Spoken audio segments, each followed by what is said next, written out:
Will you vote yes or no? The stadium tax now in the hands of voters. Plus, the new fight over buses. And the College Baseball Hall of Fame coming to Overland Park. Did it just save the museum at Prairie Fire? Those stories and the rest of the week's news straight ahead. Week in Review is made possible through the generous support of AARP Kansas City, RSM, Dave and Jamie Cummings, Bob and Marlise Gorley, the Courtney S. Turner Charitable Trust, John H. Mize and Bank of America N.A., co-trustees, the restaurant at 1900, and by viewers like you. Thank you. Hello, I'm Nick Haines, and glad to have you with us on our weekly journey through the news of our week. Hopping on board our Week in Review bus this week is Channel 9 political analyst Micheal Mahoney. At the helm of our Metro's newest newspaper, Next Page KC, Eric Wesson. From our own newsroom, Flatland KC, Mary Sanchez. And former Star reporter and editorial writer Dave Helling, who I don't think has ever been in more demand in print, radio and television this week because of the stadium deal. This is a good opportunity to remind people I am retired. Yeah. But boy, I am not following this stuff as closely as I once did, but it's great to be here. All righty. Well, you no longer have to head to the movie theater or click on Netflix to experience high drama. You can simply head on over to the Jackson County Courthouse 72 hours after Jackson County Executive Frank White vetoed plans to put a stadium tax on the April ballot. Lawmakers voted to overturn their leader, putting the issue directly to voters. I've received overwhelming outreach from constituents and the community and stakeholders asking me to allow them to vote on this issue. We don't know where the stadium's going to go for the Royals. We don't know what the Chiefs' plans are for renovation. We don't know what the Chiefs' plans are for keeping their offices and their workout facility, training facility in Jackson County. We think we have a great project for Jackson County, the city of Kansas City, and the region for that matter.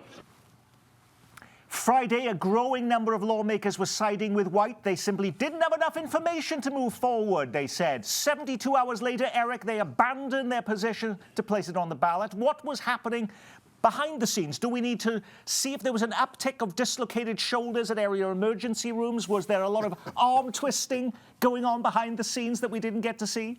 Labor opened their billfolds and gave them a barrage of press to help constituents to contact their representatives to tell them that they wanted the stadium issue on the ballot so that voters could make a choice on whether there was enough information or not. So it wasn't the Royals and the Chiefs plowing them with free swag or anything. It was really Labor, because they're going to be the ones building these stadiums who were trying to convince them to do that. They had television commercial, they did surveys, they had sent letters to all the representatives. They pretty much put the pedal to the metal on them. Radio commercials as well. I was half expecting, though, to get them to be convinced to do this, that we would at least find out, Dave, that we would know where the Royals would build their ballpark. But they do make a concession. They will announce that by February 29th, which will give them more than a month to tell and convince voters. Is that enough time? Right, and give voters 6 weeks to decide if this is a good idea. It's interesting that rather than answer the questions that are unanswered, the teams decided to put pressure on legislators through voters to try and get this to the ballot. And that pressure worked because the Royals and Chiefs are unique in this community. I mean, they're one of the few things that unites the community on both sides of the state line, and so that pressure can be effective, and it was this time. Just a quick reminder, Labor was also behind Burns and McDonnell at the airport, and they had all kinds of efforts to try and force a vote on the Burns and McDonnell development of KCI, and of course that crashed.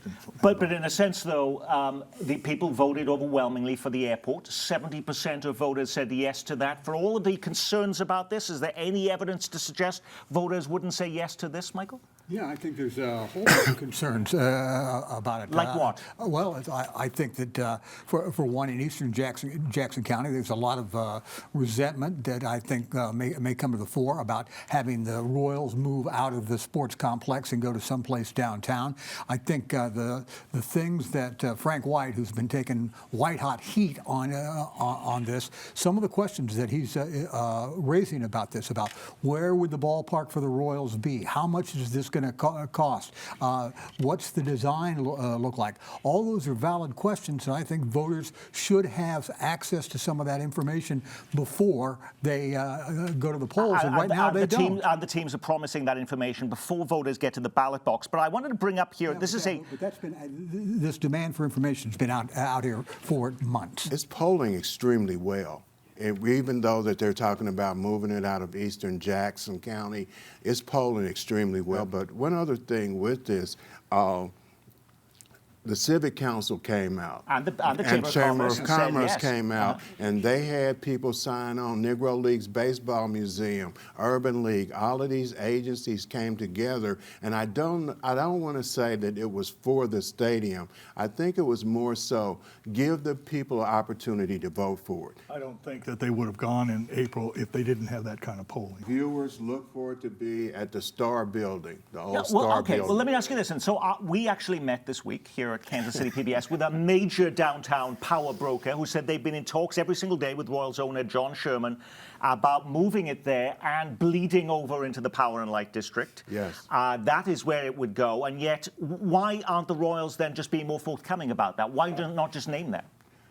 The time. You don't want to have that much time for people to start pushing back any sort of coalition. You know, if it does go there are a lot of businesses right along that corridor that are developing East Crossroads that will start pushing back.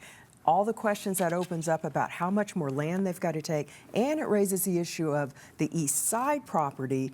Not choosing that, what does that say to the East community? And we're hearing lots of questions, by the way, from our own viewers. John wants to know, what will John Sherman do if Jackson County voters reject the tax proposal, Michael?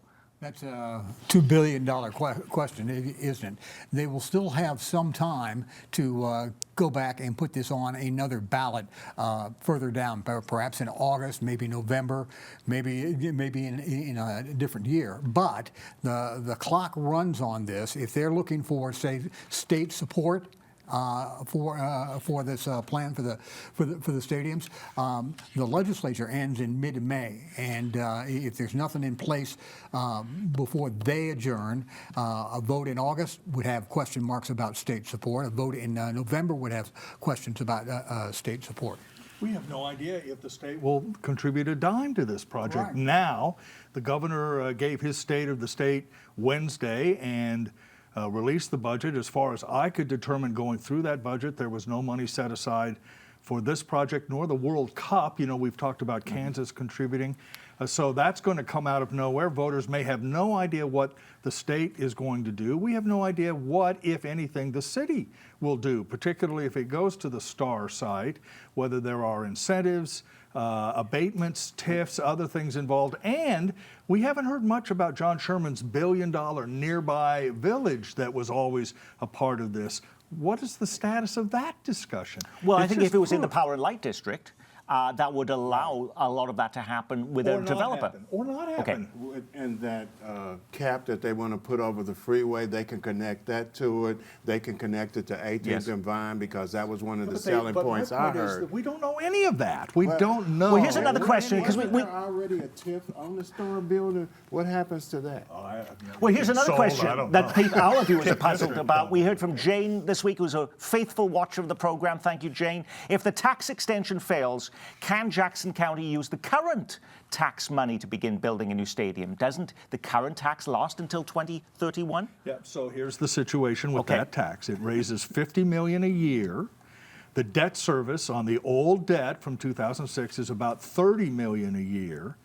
That extra $20 million now goes to the teams for what's called the maintenance fund, and they use that money for repairs and other things.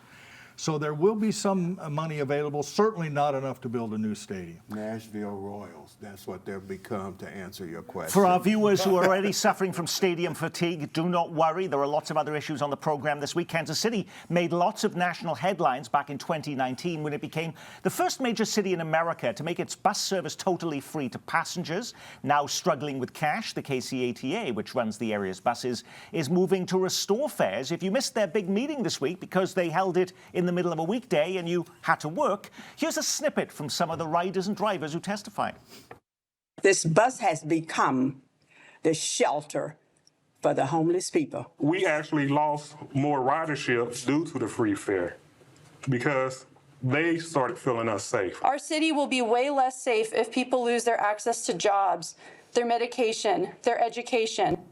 Alrighty, Mary Sanchez, didn't Kansas Cityans just vote in November to renew the bus tax, which plows millions of dollars to support this service? What's changed? Well, nothing changed. I mean, that was a very good kudo. It was passed by, more than 70% of the public vote. The problem is that only fills like 30% of the KCPT budget.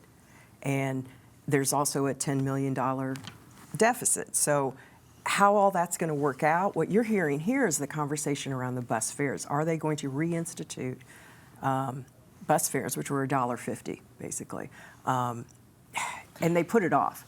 They basically said, let's just study it more. What the study is how do you reinstitute it if we're going to do it? Is this as much about money as it is about solving another problem, and that's what's happening with the homeless? Now that anybody can ride there, they can be on there all week long. We heard from that first rider there saying that was a concern. We also got an anonymous disabled rider, thank you for reaching out to us this week, who said they've also noticed the KCPT has now begun removing benches at the bus stops, particularly downtown, because of the homeless problem as well. Right. And the lady that was on at first, she calls me at least once a week complaining about homeless people riding the buses all day, especially during the cold weather, because they're trying to get warm, and in the summer it's too hot, they're trying to do that. But there's a lot of problems with that, and I think we've had, in the urban core, we've had 2 stores closed as a result of it, Walgreens on Emmanuel Cleaver Boulevard and Truce, and then a CVS up the street, because they said the homeless people and people run in, they steal stuff out of the store, run out and jump on the bus. So they've got that time. But I think it's more of a concern, especially during the COVID season, of homeless people riding the buses for free. One of the big issues wasn't this about fairness and equity to begin with? In 2019, I remember Mayor Quinton Lucas appearing on this program and said, why is it that you can ride the streetcar line for free, yet a more essential service like the bus you have to pay for? This was an equity issue as much as it is about money. Well, it was also about the ATA people believing that the revenue from the fare box wasn't so significant that they would have a major dent in their budget if they got rid of it. Plus, collecting it was considered to be a problem. You had machines in the buses that had to collect the fare, and sometimes that got to be a problem. But I don't think again, I haven't gone to these meetings, but my sense of this is that it's the bus drivers who are worried about security, always have been, that aren't fond of the free fare. And then you fold in the fact that there is somewhat of a deficit, 6 million, 10 million, whatever the number is. And so the pressure to reinstate them is there. You know, the bottom line here is they don't have the bucks to do what they want to do with a free fare system. But they put off the decision. They haven't said yes yet, have they? No, they put it off for a little while. They were filling in that the lack of the funding through COVID funds. Right. And the COVID funds run out at the end of this year. So that's why this conversation is about what happens in 2025 and going forward. Okay, so it's not going to be an immediate decision. One of the things about the safety is not only the homeless people riding with the free fares, but they also say they had a lot of incidents where people were arguing with bus drivers about paying fares. So that security issue also came into the conversation. So it's kind of like a double-edged sword. If they ride free, we got issues. If they pay, we've got issues. And it's my understanding that since they do free fares, they don't have those confrontations at the fare box. As Dave Helling already mentioned, this week Missouri Governor Mike Parson was in the spotlight as he delivered his final State of the State message before lawmakers. He leaves office at the end of the year. Did the moment, Michael, leave him choked and emotional, sobbing uncontrollably from the podium? No, it was a victory lap for him. He was quite proud of the things that he accomplished. Some folks will suggest that he had an unsettled term, that there were things that did not go well. He will get credit for infrastructure, not only the I-70 project. He also wants to do something with I-44. He's got some educational feathers in his cap, but the way that the Parson administration handled handled COVID and some other issues, make it a mixed bag. I think there was something He like, certainly patted 22,000 Missourians died from COVID. But he patted himself on the back over the issue of abortion. Nearly 8,000 elected abortions when he took office in Jefferson City. Today at 0. That was a big deal. But were there any other big surprises or big messages that we need to be taking home from that speech this week, Mary? Well, I don't think from necessarily that speech, but just reading the cards going forward, what is going to happen with this legislature? You know, you just have this huge kerfuffle with the GOP calling out his own far right, becoming more and more far right, a small caucus, the swamp creatures. So how much is actually going to get passed and, you know, for the good of the people is a little bit up in the air. Well, let's look at that issue. I think. Because he wasn't getting a lot of love from members of his own party this week, Governor Mike Parson, borrowing a tactic most often seen in Washington. A group of Republican senators were blocking all of Parson's appointments for state agencies, boards and commissions until the chamber took up a vote on changing the rules for passing constitutional amendments. With an abortion rights petition effort now underway, some Republicans want to increase the percentage of the vote necessary to pass such efforts at the ballot box. But if the abortion amendment, Davis, gets on the ballot in November, won't this effort to change the rules come too late? Well, no, not necessarily. If you can pass it and get it to the ballot in August in Missouri, there is a sense that you could make it effective before the November vote. You know, that's why I think there's some hurry up among members of the so-called Freedom Caucus to try and get this figured out. Ironically, of course, the efforts to make it harder to pass initiative petitions would go on the ballot with the simple majority that now exists rather than the supermajority that the conservatives want. But it's about abortion. The same thing happened in Ohio, where there was an effort to change the petition process and the referendum on changing the Constitution. There was first a vote on how you do it and then on the merits itself. But they did try it last year in the legislature and it failed. Is there any evidence it would be more successful this year? I think it may be because they've had one run at it. Secondly, the effort to put the abortion question on the ballot in Missouri got a very, very late start because of court battles over it, and it's not clear that they're going to have the opportunity to meet the deadline that's coming up in May to get enough signatures to require this on the ballot. Do you remember a few weeks ago, Governor Mike Parson was in the news. He was signing an order blocking China from owning Missouri farms, or at least on land within 10 miles of military bases. Now, Kansas lawmakers may be going further. An effort is now underway to block a Chinese firm from building a factory next to Johnson County's New Century Air Center, which was not only the site of last year's Kansas City Air Show, but a hub for charter flights and pilot training. The company called C-Nano supplies components for electric vehicle batteries and would employ about 100 workers. How is this different, if at all, from what's happening in Missouri?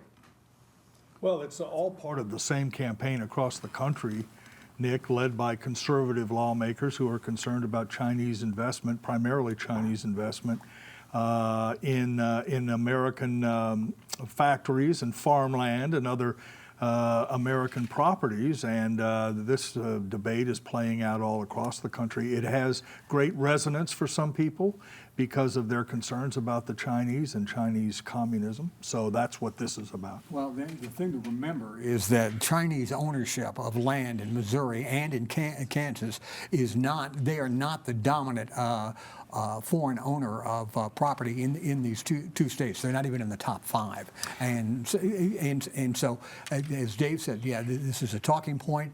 It's going to be one of the issues, I think, sort of like the transgender issue in the last campaign cycle. You're going to see this a lot. But I think it's a little different on the Chinese issue because actually, Laura Kelly, the governor of Kansas, was the first Democratic governor in the nation to ban any state employees from using TikTok in her office over the very concerns over surveillance, where the use of data is. And that's the concern of Republicans in this case, that they may be sharing data with the Chinese Communist Party, as they put it. Well, I think there's always reasons to look at intelligence, security, all of those issues. Look at our history, though, as a country. The big question is, where are you being safe? Where are you being honest with voters, with the public? Where are there real concerns? And not leaning too far into this idea of like a nativism, where we're trying to isolate ourselves. Isolation does not keep you secure. But if there were to be a problem and there was to be stolen data or other sensitive information, wouldn't we in the media be the first to say, why wasn't there more due diligence, Eric? Why weren't we monitoring these companies that were in our states? Yes. KCPT this week, they just had a data breach and they couldn't use their phones or computers. But why do you have a system set up that would let somebody hack into it? That would be the first thing that we would want to talk about, because you don't know what information those people are getting. Now, just a couple of weeks after the Museum of Prairie Fire was making headlines over its financial future, the Overland Park attraction just wins a big new tenant. The College Baseball Hall of Fame is moving to Johnson County and will be headquartered inside the Overland Park Museum at 135th and Knoll.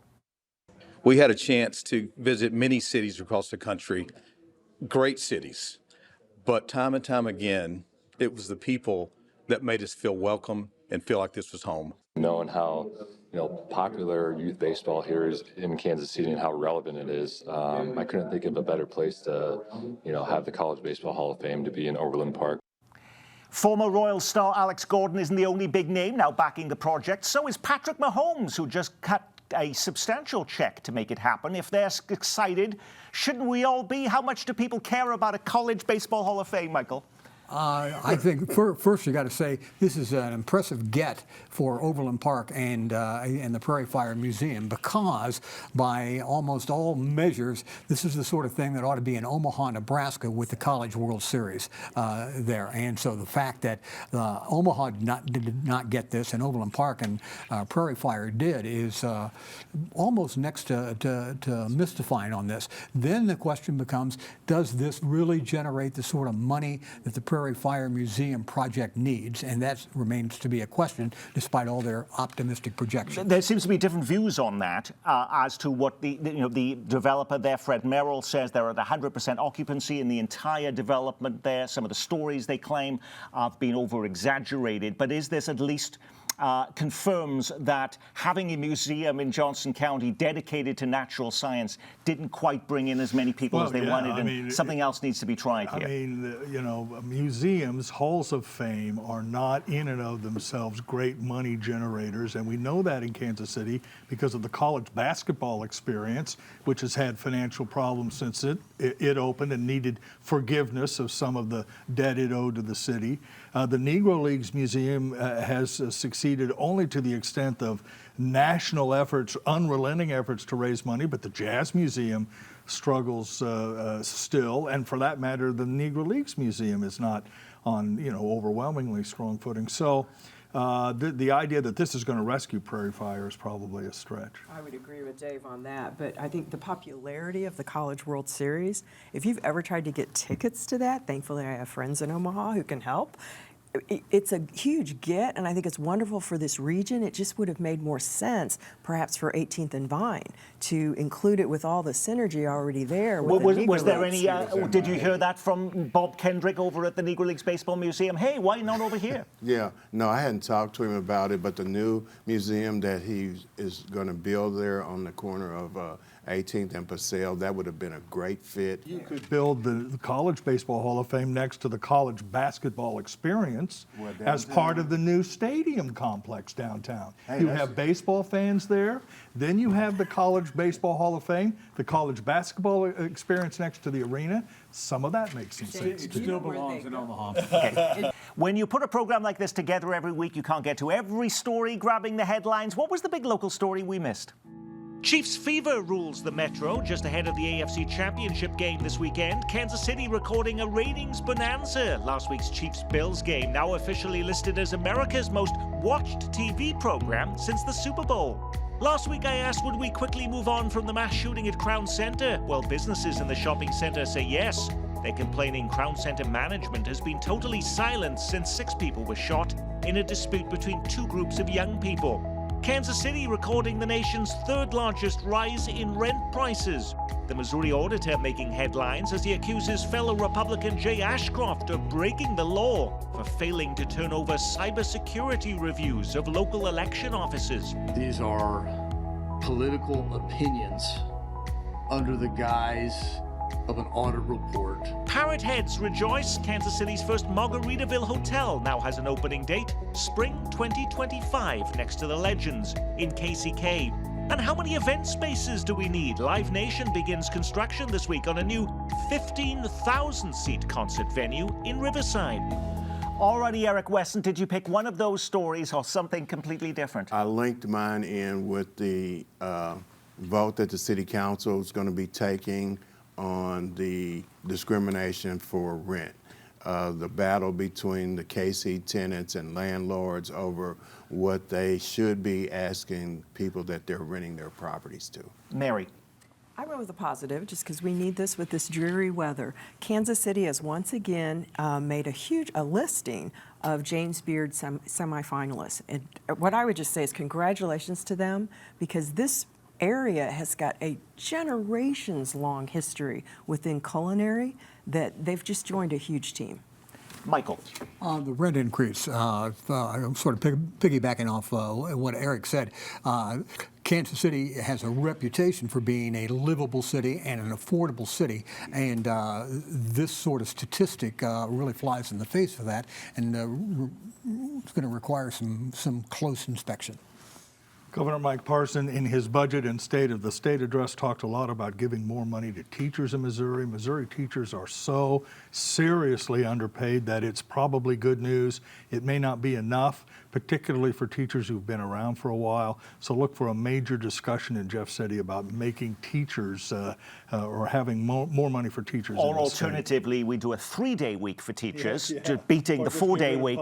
Alrighty, and on that we will say our week has been reviewed courtesy of Mary Sanchez from the Kansas City PBS newsroom, and Channel 9 political analyst Micheal Mahoney, from Next Page KC Eric Wesson, and former Star newsman Dave Helling. And I'm Nick Haines. From all of us here at Kansas City PBS, be well, keep calm, and carry on.